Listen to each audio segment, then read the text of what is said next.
Hello friends, welcome to my channel excellent coaching. Consumer decision making से start करेंगे आज। तो कंज्यूमर का डिसीजन मेकिंग प्रोसेस कैसे होता है, ये वो वाले स्टेप्स हैं जो हम इसमें समझेंगे। इसमें कह रहे हैं कि the final step underlying any consumer behaviour होता है डिसीजन मेकिंग के। कंज्यूमर का जो भी बिहेवियर है उसका फाइनल स्टेप होता है कि वो क्या डिसीजन लेता है, उसके ऊपर डिपेंड करता है कि वो बिहेवियर उसका कैसा होगा। The process that consumer decision making takes can be represented as under. तो ये पूरा प्रोसेस इन्होंने रिप्रेजेंट किया है कि कंज्यूमर कैसे डिसीजन लेता है। अब इसमें आपको एक्चुअल स्टेट जो दिखाई है, मतलब कि आपके पास अभी करंटली जो चीज़ है वो आपकी एक्चुअल स्टेट है। डिज़ायर्ड स्टेट का मतलब है कि आप कोई चीज़ लेना चाहते हो इन फ्यूचर और वो आप डिज़ायर करते हो। दोनों के बीच में गैप ज़्यादा है, इसलिए आप डिससेटिस्फाइड हो। आपके पास अभी कोई चीज़ है जो आपको लगता है कि थोड़ी सी कमी है उसमें, आपको लगता है आपको बेटर लेनी चाहिए। कोई गाड़ी हो गई, जैसे एग्जांपल ले लेते हैं, कोई कार है आपके पास, आपको लगता है कि जो कार है वो ख़राब हो गई है, बहुत सालों से आपके पास है, आपको चेंज करनी है। डिज़ायर्ड स्टेट है कि आपके पास, आपके माइंड में कोई कार है जो आप लेना चाहते हो। आपके अंदर डिससेटिस्फैक्शन चल रही है अभी, क्यों? क्योंकि आप अपने एक्चुअल स्टेट को छोड़ के डिज़ायर्ड स्टेट पे जाना चाहते हो, तो वो डिससेटिस्फैक्शन चल रही है। वो ही डिससेटिस्फैक्शन आपको मोटिवेट करती है, वो आपको ड्राइव करती है अपने नीड को रिकॉग्नाइज करने के लिए। आप अपना नीड रिकॉग्नाइज करते हो कि आपको अभी एक अपना ट्रांसपोर्ट जो आपका है, मीन्स ऑफ ट्रांसपोर्ट, उसको चेंज करने की ज़रूरत है। आप क्या करोगे? आपको जैसे ही वो नीड रिकॉग्नाइज होगा, आप उसके बारे में इंफॉर्मेशन सर्च करोगे। आप बहुत सारी कार्स की डिटेल, या उसी कार की अगर आपके माइंड में फिक्स है कि आपने वही लेना है, तो उसी के बारे में इंफॉर्मेशन सर्च करना शुरू करोगे। उसके बाद उसमें भी आपको काफ़ी सारे ऑल्टरनेटिव्स मिलेंगे, उसमें भी काफ़ी सारे मॉडल्स होंगे, काफ़ी सारी स्कीम्स होंगी, पॉलिसीज़ होंगी, बजट्स होंगे। आपको वो सारे ऑल्टरनेटिव इवैल्यूएट करने होंगे ताकि आप फाइनली एक बेस्ट ऑप्शन अपने लिए चूज़ कर सको। तो ये डिसीजन मेकिंग के स्टेप्स हैं। इसी को अब इन्होंने यहाँ एक्सप्लेन किया हुआ है कि डिससेटिस्फैक्शन कब होती है? जब कंज्यूमर के एक्चुअल स्टेट और डिज़ायर्ड स्टेट सेम नहीं होते। Dissatisfaction can be created. अब ये डिससेटिस्फैक्शन हमेशा अपने आप नहीं होती। कई बार क्या होता है कि हम कोई चीज़ देख लेते हैं, मार्केट में आई है, और हमें लगता है कि हमारे पास जो चीज़ है वो खराब है। या फ़ोन में आप देख लो, मोबाइल फ़ोन में ये कितना ज़्यादा होता है कि हम जो मॉडल लेते हैं उसके 1 साल बाद उससे बेटर मॉडल आ जाता है। वो बेटर मॉडल आने की वजह से हमारा जो एक्चुअल स्टेट है और जो हमारा डिज़ायर्ड स्टेट है उसमें डिफरेंस आ जाता है। हमें लगता है जो हमारे पास एक्चुअल है उससे बेटर जो अभी आया है वो है। तो ये क्रिएट किया जाता है, ये डिससेटिस्फैक्शन आपके अंदर क्रिएट करी जाती है। बार बार आपको परसुएड किया जाता है कि आपके पास जो अभी है ना, उसमें कुछ कमी है।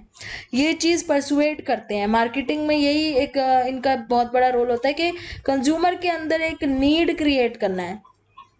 जब तक आप उनके अंदर नीड नहीं क्रिएट करोगे, जैसे पहले आप सोचो किसी के पास मोबाइल फोन्स ही नहीं थे तो भी तो काम चल रहा था। इन्होंने क्या किया? नीड क्रिएट किया कि आप मोबाइल फ़ोन के बिना कहीं नहीं आ जा सकते। उसके बाद व्हाट्सएप का ही आप एग्जांपल ले लो। व्हाट्सएप एक ऐसी चीज़ है जिसके बिना आजकल कहीं पे भी काम नहीं होता। तो ये नीड क्रिएट किया गया है, नहीं तो उससे पहले भी तो काम चल रहा था। तो इस तरीके से ये जो डिससेटिस्फैक्शन क्रिएट कर देते हैं, इससे बहुत ज़्यादा डिसीजन मेकिंग चेंज होती है कंज्यूमर्स की। Some companies create demand for their products.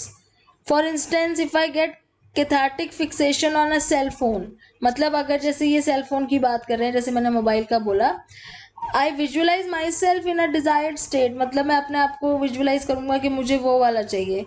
Where I have an ultra high tech phone, मुझे ऐसा फ़ोन चाहिए जो अभी लेटेस्ट आया है, अल्ट्रा हाईटेक फ़ोन है। और मैं दोनों में कंपेयर करूंगा, जो मेरे पास अभी है और जो मुझे लेना है। Comparison of the two state leads to dissatisfaction, उससे मुझे डिससेटिस्फैक्शन होगी, टेंशन होगी, नीड अराइज होगा। और जब मेरा नीड मैं रिकॉग्नाइज कर लूँगा तो उसके बाद मैं उसके ऊपर इंफॉर्मेशन सर्च करूँगा। ठीक है। There are two type of search process. Search process भी दो टाइप के हैं। Internal search, in which I I search my long term memory for products that may solve my problem. मतलब एक इंटरनल सर्च होती है जिसमें हम अपनी लॉन्ग टर्म मेमोरी में सर्च करते हैं कि कौन सी चीज़ है जो हमारी प्रॉब्लम सॉल्व कर सकती है। फिर हम एडवर्टीजमेंट्स याद करने की कोशिश करेंगे, या दूसरों के मोबाइल फ़ोन्स देख के उनसे फीडबैक लेने की कोशिश करेंगे। और एक्सटर्नल सोर्स का मतलब है हम न्यूज़पेपर में देखेंगे, दोस्तों से बात करेंगे, शोरूम में जाएंगे। तो इस तरीके से 2 टाइप की सर्चेज हो गई। I may check the phone on the internet, internet पे चेक करेंगे, लोगों की ओपिनियन लेंगे। फिर हमें ऑल्टरनेटिव मिलेंगे, कोई कहेगा आईफोन लो, कोई कहेगा नोकिया, मोटरोला, सैमसंग, ये सब ऑल्टरनेटिव होंगे जिसमें से हमें एक इवेलुएट करना होगा हमारे लिए जो बेस्ट है, जो हमें सूट करेगा, ज़्यादा हमारे बजट को सूट करेगा, हमारी नीड को पूरा करेगा। तो यहाँ पे my personal attitude, preferences determine the weight I give to any specific feature। अब जैसे यहाँ पे इन्होंने मैट्रिक्स बना दिया इनका कि सपोज 3 मोबाइल फ़ोन है अलग अलग, इसमें कैमरे के तीनों में कैमरे के ऑप्शंस हैं, तीनों में म्यूज़िक का है, टच स्क्रीन का है। तो उसमें आप इवेलुएट करोगे कि किस वाला कौन सा ऑप्शन आपको ज़्यादा बेटर है। Suppose I want a mobile with very good sound and music quality. अगर किसी को ऐसा मोबाइल चाहिए जो इसका साउंड बहुत अच्छा हो, म्यूजिक सुनना हो, म्यूजिक क्वालिटी से कई लोग होते हैं म्यूजिक सुनने के लिए लेते हैं, तो then the weightage I will give to the second row, मतलब कि ये वाली रो, सेकेंड रो को आप वेटेज ज़्यादा दोगे। ठीक है, इस रो को वेटेज आप ज़्यादा दोगे जिसको म्यूजिक के लिए फ़ोन चाहिए। Suppose now that the quality of sound of mobile 2 is high with so W22 will be highest, मतलब मोबाइल 2 जिसमें साउंड क्वालिटी सबसे हाई है वो मोबाइल 2 है अगर, तो यानी कि ये वाला जो है इसकी सबसे ज़्यादा हाईएस्ट वो हो जाएगी, स्कोरिंग हो जाएगी, हमारे लिए सबसे हाईएस्ट प्रेफरेंस हो जाएगी। After the evaluation, I calculate the sum of the weightage of all 3 mobiles and purchase one with largest weight। तो ऐसे जब हम evaluate करते हैं तो लास्ट में हम यही कैलकुलेट करते हैं कि सबसे ज़्यादा बेटर कौन सा है। At times we don't even make a choice. If you have gone shopping with your mother, you must have seen that she suddenly finds a product that she likes so much। अब ये कुछ example दे रहे हैं कि जैसे अगर कभी आप अपने मदर वगैरह के साथ शॉपिंग पे जाओ तो वो इतना ज़्यादा चॉइसेस को इवेलुएट नहीं करते हैं, वो वही खरीद लेते हैं जो उन्हें चाहिए। उसको ब्रांड लॉयल्टी बोलते हैं। कई बार हम किसी ब्रांड के लिए इतने लॉयल होते हैं कि हम उसके अलावा किसी और चीज़ को लेने के बारे में सोचते भी नहीं हैं। Now coming to ergonomics. Ergonomics क्या है? अर्गोनॉमिक्स उन लोगों के लिए है जो वर्क प्लेस पे जाते हैं, जो वर्क प्लेस पे काम करते हैं। घर में भी जैसे हम किचन में काम करते हैं तो ये अर्गोनॉमिक्स घर में किचन पे भी अप्लाई होता है, या कोई भी ऐसी जगह जहाँ पे आपने बैठ के काम करना है, चाहे वो आपका स्टडी टेबल है और जहाँ पे आप सो रहे हो, लेजर टाइम अपना बिता रहे हो, वहाँ पे इतना इंपॉर्टेंट नहीं होता। लेकिन अगर वर्क प्लेस है आपका या घर में कोई ऐसी चीज़ है जहाँ आपको काम करना है, वहाँ पे अर्गोनॉमिक्स बहुत इंपॉर्टेंट होता है।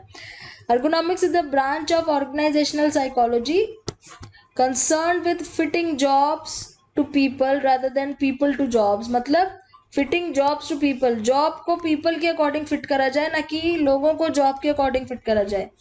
अब जॉब को पीपल के अकॉर्डिंग फिट करने का मतलब ये है कि जहाँ लोग काम कर रहे हैं उस जगह को लोगों के अकॉर्डिंग बनाया जाए कि वहाँ पे लोग आराम से काम कर सकें। The basic principle behind ergonomics is that both operator and machines are subsystems of one single system। ये जो ergonomics है इसका प्रिंसिपल बेसिक ये है कि चाहे वो ऑपरेटर हो जो मशीन चला रहा है, चाहे वो मशीन हो, वो एक ही सिंगल सिस्टम के पार्ट हैं। तो दोनों को एक ही गोल पूरा करना है, चाहे वो ऑपरेटर हो चाहे वो मशीन हो, दोनों का गोल एक ही है कि काम पूरा होना चाहिए। तो उनका आपस में कोऑर्डिनेशन होना बहुत ज़रूरी है। अगर ऑपरेटर मशीन ढंग से नहीं चला पाएगा तो भी काम पूरा नहीं होगा, और मशीन जो है वो ढंग से ऑपरेटर के साथ फिट नहीं बैठेगी तो भी काम पूरा नहीं होगा। तो मशीन डिज़ाइनिंग हो गया या वर्क प्लेस डिज़ाइनिंग हो गया, इस तरह की चीज़ों का इसमें ध्यान दिया जाता है कि जहाँ पे भी कोई काम कर रहा है वहाँ की जो जगह है बैठने की या खड़े होकर काम करने की या चलने फिरने की, वो कंफर्टेबल हो उसके लिए जो वहाँ पे ऑपरेट कर रहा है, उससे उसकी परफॉर्मेंस में कोई प्रॉब्लम नहीं आनी चाहिए। Scope of ergonomics.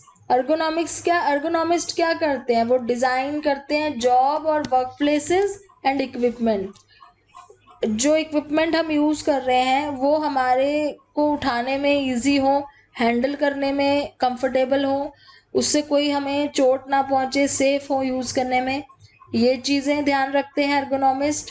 Work place design करते हैं जहाँ पे हमने काम करना है, वहाँ की टेबल की हाइट कितनी होनी चाहिए, चेयर की हाइट कितनी होनी चाहिए, स्पेस कितनी होनी चाहिए रूम में, आने जाने की जगह कैसे होनी चाहिए कि लोग आपस में जो है इजीली मूव कर सके, टकराए ना चीज़ों से। इस तरीके से डिज़ाइन करते हैं उस जगह को और चीज़ों को। इससे क्या होता है, परफॉर्मेंस मैक्सिमाइज हो जाती है, एक्सीडेंट कम होते हैं, थकान कम होती है। जैसे सपोज आप कोई चीज़ अपने टेबल पे बैठ के काम करना है आपने और बार बार नीचे से उठानी पड़ रही है आपको कोई चीज़, जैसे वो जो सुइंग इंडस्ट्री में जो लोग होते हैं जो कपड़े सिलते हैं, वो जो टेलर्स होते हैं, अगर आप नीचे रख दो पीसेस फैब्रिक के और उनको बार बार उठा के सिलने पड़ रहे हैं, झुकना पड़ रहा है उठाने के लिए, तो वो थक जाएंगे, झुकते झुकते उनकी कमर में दर्द हो जाएगा।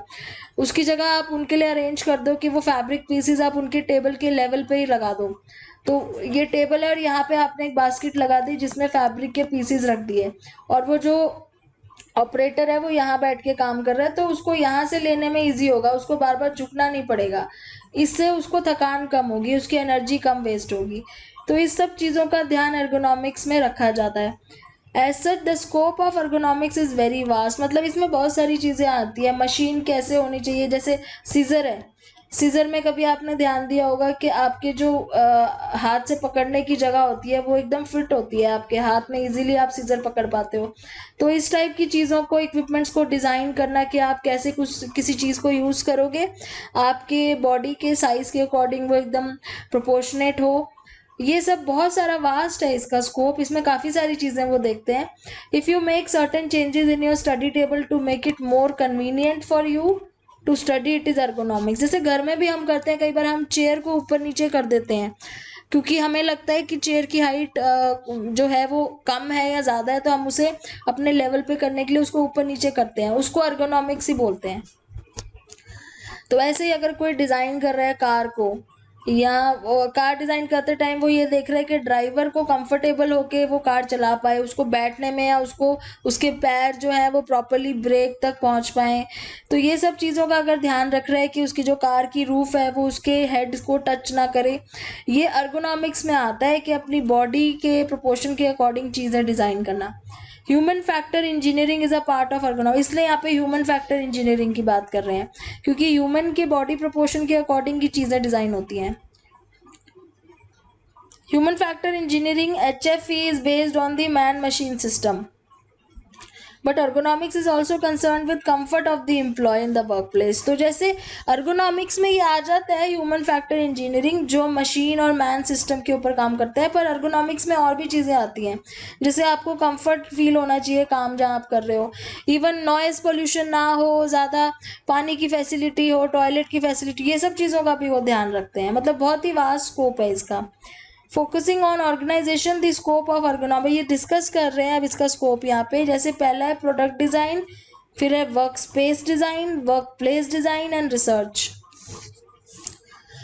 तो प्रोडक्ट डिज़ाइन में क्या है कि यहाँ पे प्रोडक्ट डिज़ाइन करते हैं वो, जैसे कोई भी प्रोडक्ट हो गया, जैसे मैंने स्विंग मशीन का ही आपको एग्जांपल दिया, वो भी डिज़ाइन करेंगे। रेसिंग कार्स हो गई, इस तरीके से डिज़ाइन करना है कि कंज्यूमर उसको यूज़ करते टाइम उसको कोई प्रॉब्लम ना आए, यूज़र फ्रेंडली होना चाहिए, जिसको हम कहते हैं ना यूज़र फ्रेंडली। फिर वर्क स्पेस डिज़ाइन, मतलब किसी ऑर्गेनाइजेशन में अगर कुछ लोग काम करते हैं तो कितना स्पेस होना चाहिए वहाँ पे लोगों के लिए, और किस तरह से वो नज़र आना चाहिए वहाँ का डिज़ाइन अगर ग्रुप है पूरा। So work space is the organization of a work station. Work station मतलब आप समझते होगे जहाँ पे आप बैठ के काम करते हो। When the workspaces of entire group and organization are combined, it is called workplace. Workplace मतलब पूरी organization पे जो बैठ के काम कर रहे हैं, जो उनके वर्क स्टेशन है, उनको कैसे डिज़ाइन करना है, वो हो गया workplace. So workspace design looks into issues of prevailing in making the workstation, तो workstation comfortable हो, इस चीज़ पर ध्यान देते हैं। वर्क प्लेस डिज़ाइन क्या है, on the other hand looks into the issue of all employees interactions, कि आपस में लोगों का, एम्प्लॉयज़ का इंटरेक्शन कैसे हो रहा है, उस चीज़ को भी डिज़ाइन करना या उस चीज़ का भी ध्यान देना कि वो कैसे आपस में इंटरेक्ट करेंगे। तो जैसे कि कम्युनिकेशन के ऊपर ज़्यादा फोकस किया जाता है कि आपस में कम्युनिकेशन हो लोगों की, इसलिए ओपन ऑफिसेज रिकमेंड किए जाते हैं जहाँ पे प्राइवेट चेम्बर ना हो, कैबिन्स ना हो, बंद वाले कैबिन्स ना हो, ताकि लोग आपस में एक दूसरे से बात कर सकें। तो ये सब चीज़ों का ध्यान दिया जाता है। Group of desk in one large area divided by temporary partition लगा दिए जाते हैं। Each employ space in the office is called a cubicle. तो आपने ऑफिसेज में देखा होगा कि इस तरीके से क्यूबिकल्स बनाए होते हैं, टेम्परेरी पार्टीशन किया होता है। तो यहाँ पे लोग बैठते हैं, जैसे 3 यहाँ बैठ गए, 3 यहाँ बैठ गए, लेकिन ये टेम्परेरी पार्टीशन होता है, ऐसे ओपन स्पेस होता है पूरा, ताकि आपस में कम्युनिकेशन चलती रहे। Ergonomics is not based on any general principle. Ergonomists borrow from basic principles of psychology and certain engineering discipline. तो अर्गोनॉमिक्स में क्या है, एक तो साइकोलॉजी का भी ध्यान रखना ज़रूरी होता है। ह्यूमन बींग्स के साथ आप डील कर रहे हो तो उनकी साइकोलॉजी आपको पता होनी चाहिए, उनका बिहेवियर आपको पता होना चाहिए, प्लस आपको इंजीनियरिंग से भी कुछ चीज़ें लेनी पड़ती हैं। So due to this, ergonomists require large amount of data. Many psychologists involved in ergonomic research provide this data. तो जो रिसर्च वर्क करते हैं वो ये सारी चीज़ों के ऊपर डेटा प्रोवाइड करते हैं। Psychological principles underlying ergonomics। अब साइकोलॉजिकल कौन से प्रिंसिपल्स हैं जो ergonomist को यूज़ करने होते हैं या उनको पता होने चाहिए। साइकोलॉजिकल प्रिंसिपल्स अंडरलाइंग ergonomics में यहाँ पे इन्होंने एक आपको ये बनाया हुआ है समझाने के लिए। तो पहले तो ये बोल रहे हैं कि जो ergonomist हैं वो वर्क एनवायरनमेंट को एक सिंगल मैन मशीन सिस्टम की तरह देखते हैं, कंसिस्टिंग ऑफ 2 इंफॉर्मेशन प्रोसेसिंग। मतलब 2 इंफॉर्मेशन प्रोसेसिंग कैसे, एक तो ह्यूमन माइंड की जो इंफॉर्मेशन प्रोसेसिंग हो गई और एक मशीन की जो इंफॉर्मेशन प्रोसेसिंग हो गई। ये पूरा एक ही सिस्टम है, लेकिन इसमें इंफॉर्मेशन प्रोसेसिंग के 2 सब सिस्टम है, एक मैन का एक मशीन का है। Ergonomists focus or their attention on making man-machine interface more user friendly। तो दोनों का आपस का जो इंटरफेस है, एक दूसरे को जो आपस में कोऑर्डिनेट करना है दोनों ने, ह्यूमन मशीन ने, उनका इंटरफेस को कितना ज़्यादा यूज़र फ्रेंडली बनाया जा सके उस पर फोकस होता है ergonomist का। क्योंकि हम लोग ह्यूमन बीइंग जब इंफॉर्मेशन प्रोसेसिंग करते हैं, कंट्रोल करते हैं, उसके बेस पे मशीन एक्शन लेती है, वो डिस्प्ले करती है चीज़ों को और हम उसे सेंस करते हैं। तो ये पूरा एक ही सिस्टम है। A variety of psychological principles are used to engineer user-friendly machines.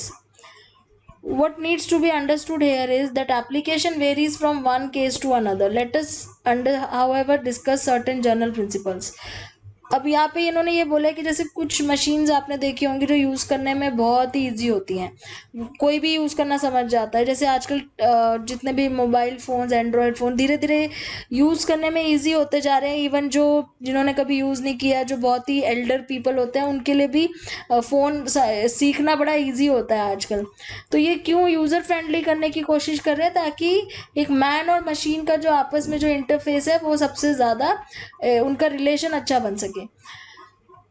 और जो भी प्रिंसिपल्स है वो यहाँ पे इन्होंने दिखाए हुए हैं। साइकोलॉजिकल वेरिएबल्स हैं, जैसे एक मशीन हो गया जो आउटपुट देती है, अटेंशन, परसेप्शन, कॉग्निशन, कंट्रोल, ये हमारी तरफ से होता है सारा, और मशीन क्या करती है, उसका आउटपुट देती है।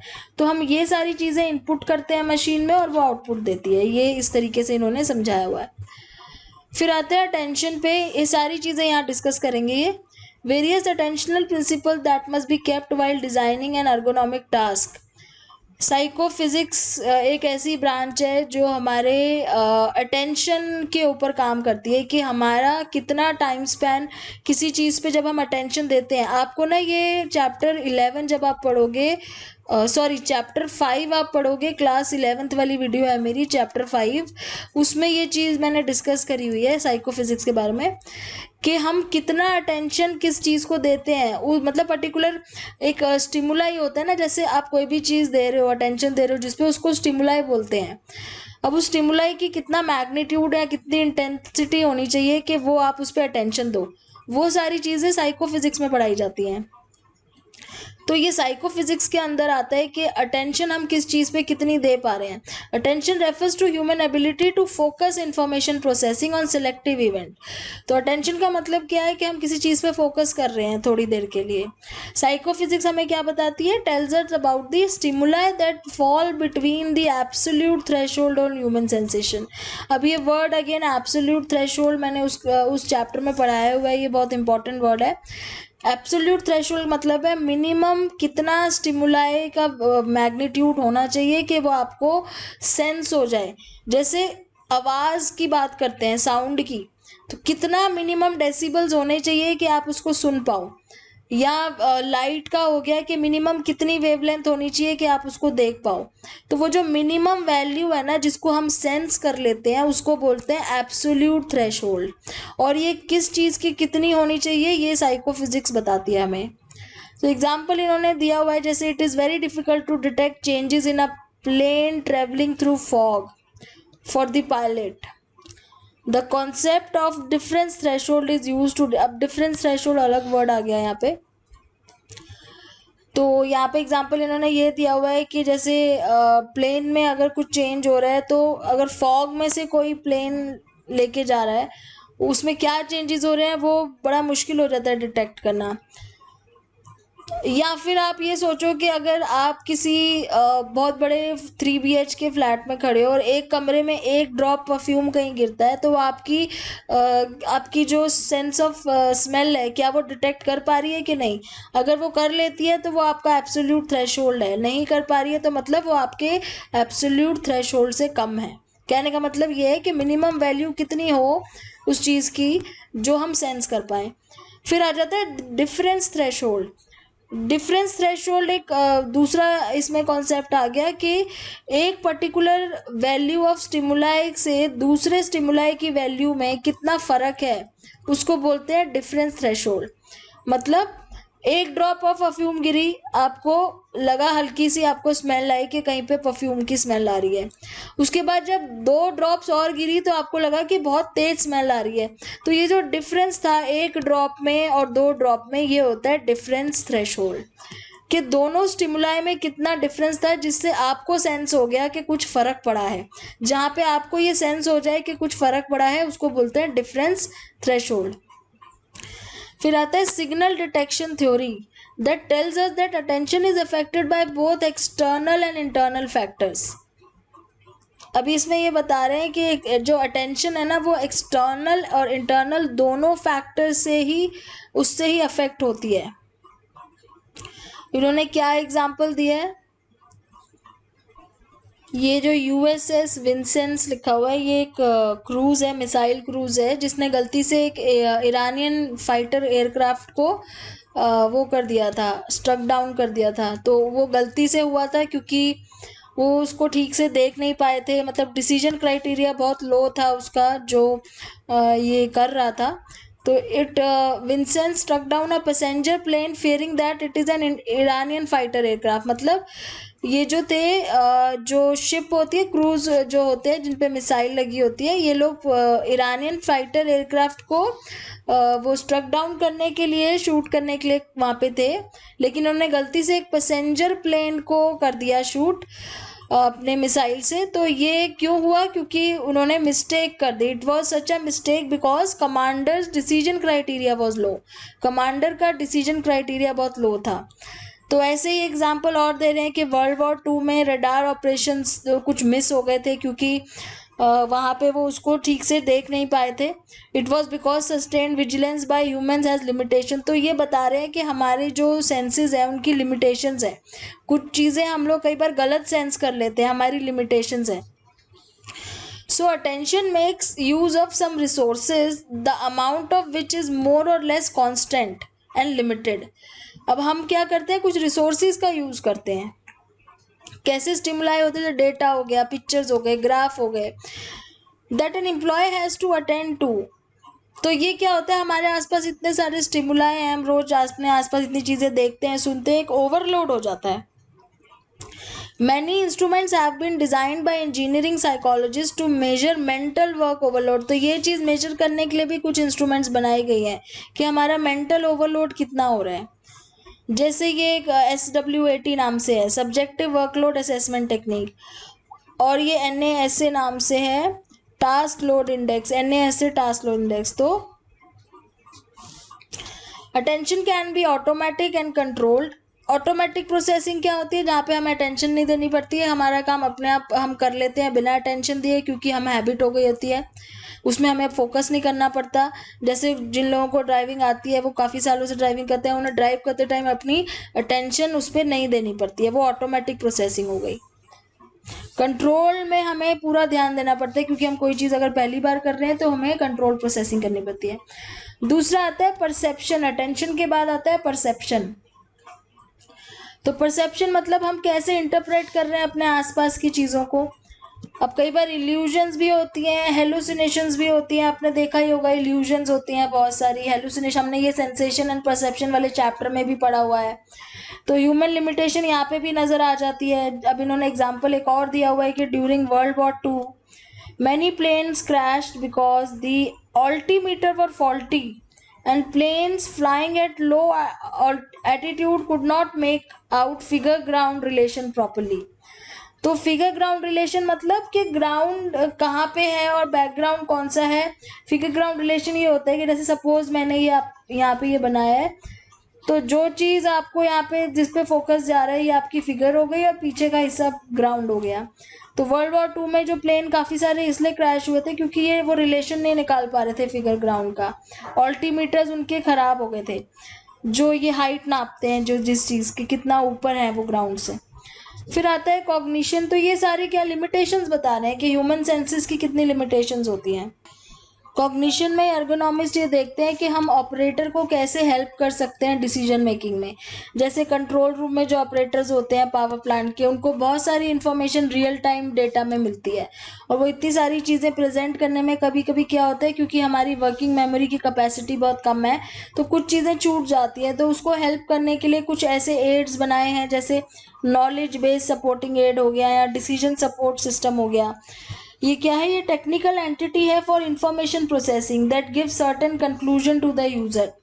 तो ये हेल्प करते हैं किसी भी डिसीजन मेकर को उनके डिसीजंस को जल्दी लेने के लिए। Then comes decision support system. ये मैनेजर्स के लिए होता है। They are 37 variables in a power plant automation system. Decision to be taken depends on all these variables. तो जहाँ पर डिसीजन मेकिंग प्रोसीजर थोड़ा सा मुश्किल हो जाता है क्योंकि वेरिएबल्स काफ़ी ज़्यादा होते हैं, तो उस केस में ये DSS जो है वो गाइडलाइन प्रोवाइड करता है ऑपरेटर्स को, उनके डिसीजन लेने में हेल्प करता है। देन कम्स कंट्रोल और मोटोरिक। अब कंट्रोल और मोटोरिक जो वेरिएबल है, इसमें क्या चीज़ होती है कि खासकर इस चीज़ का ध्यान रखना होता है कि जो ऑपरेटर है और जो सिस्टम है उनके बीच में कंपैटिबिलिटी होनी चाहिए। और जितनी ज़्यादा टेक्नोलॉजिकल एडवांसमेंट हो रही है उतना ज़्यादा यूज़र फ्रेंडली बनाना ज़रूरी है, अदरवाइज़ जो लोग हैं ना वो टेक्निकल चीज़ों को जल्दी समझ नहीं पाएंगे, उनको यूज़ नहीं कर पाएंगे। तो अर्गोनॉमिक्स का ये काम है कि किस तरीके से ज़्यादा एडवांस चीज़ को सिंपल तरीके से बनाया जाए ताकि वो लोगों को यूज़ करने में प्रॉब्लम ना हो, ऑपरेटर को यूज़ करने में प्रॉब्लम ना हो। जैसे फ्लाइट जो प्लेन उड़ाते हैं वो ऑपरेटर्स हो गए, या जो ड्राइविंग का काम करते हैं, जो ड्राइव करते हैं, तो इन सब चीज़ों में इतनी ज़्यादा एडवांसमेंट हो गई है कि इनको और ज़्यादा यूज़र फ्रेंडली बनाना बहुत ज़रूरी हो गया है। फिर आता है एंथ्रोपोमेट्रिक्स एंड पॉपुलेशन स्टीरियोटाइप्स। तो एंथ्रोपोमेट्रिक क्या होता है, study of man's physical configuration. तो हमारी बॉडी की डायमेंशंस कितनी हैं, उसके अकॉर्डिंग हमारा वर्क स्पेस कैसा होना चाहिए, ये सब चीज़ें इसमें देखी जाती हैं। Importance in the operator must fit workspace in such a manner that he will be comfortable। तो ऑपरेटर अपने वर्क स्पेस पे कंफर्टेबली बैठा हो। जैसे the construction of a seat in a heavy truck. अब हैवी ट्रक में seat किस तरीके से कंस्ट्रक्ट करी जाए कि वो ड्राइवर आराम से बैठ के उसको ड्राइव कर पाए। इसमें body measurement, reaction time, noise factor, ये सारी चीज़ें आ जाती हैं। अब इसमें एक चीज़ है कि हम एक इंडिविजुअल ड्राइवर के बेस पे तो बना नहीं सकते सारे ट्रक, तो उसमें हम पॉपुलेशन स्टीरियोटाइप का यूज़ करते हैं कि एक जनरलाइजेशन कर लेते हैं। जैसे हम अपने गारमेंट में भी देखते हैं ना कि कुछ स्टैंडर्ड साइजेस होते हैं, स्मॉल, मीडियम, लार्ज, जो सबको फिट आ जाते हैं। ऐसे ही हम एक जनरलाइज्ड प्रोपोर्शन ले लेते हैं जो ऑलमोस्ट सारी पॉपुलेशन को फिट हो जाए। It can also mean any way of behaving that is predominant, मतलब जो ज़्यादातर पॉपुलेशन में प्रीडोमिनेंट है। Ergonomist use these preferences of the majority of design in their product. तो जो भी वो डिज़ाइन करते हैं उनमें ये सारी चीज़ें देखी जाती हैं। जैसे ड्राइविंग सीट डिज़ाइन कर रहे हैं अगर, तो उसमें हाइट कैसी होनी, हाइट कितनी है, मैक्सिमम ड्राइवर्स की जनरली कितनी हाइट होती है, हाइट की रेंज ले ली जाती है, और इस तरह से करते हैं। तो ये कंज्यूमर साइकोलॉजी वाला आपका फिनिश हो गया। अब नेक्स्ट वीडियो से हम चैप्टर 6 स्टार्ट करेंगे, sports psychology. Thanks for watching.